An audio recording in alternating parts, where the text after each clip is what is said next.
Department of Health nakapagtala nin 21 kumpirmadong kaso nin pertussis sa Bicol Region. Ang mga health worker may abiso sa mga magurang nganing malikayan asin maagapan ang pagkakaigwakan helang kan sa indang mga aki. Aramon iyan sa report na ini.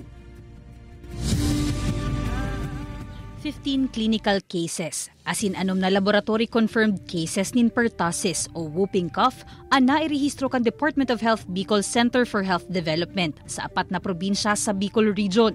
Pinakadakol na kaso nin pertussis ang naitala sa probinsya nin Camarines Sur na may 9 cases, saro sa mga ini ang binawian nin buhay.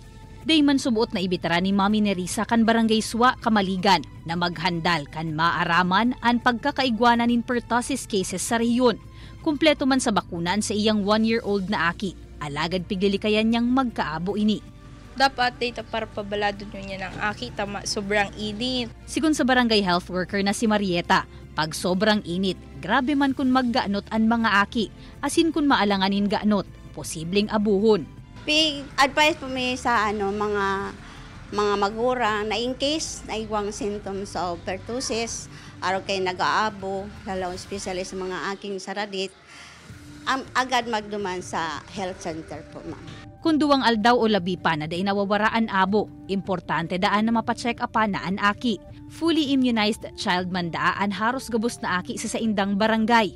Pigian kami narman kan DOH ang mga magurang na aramon ang vaccination status asin routine immunization schedule kan sa indang mga aki.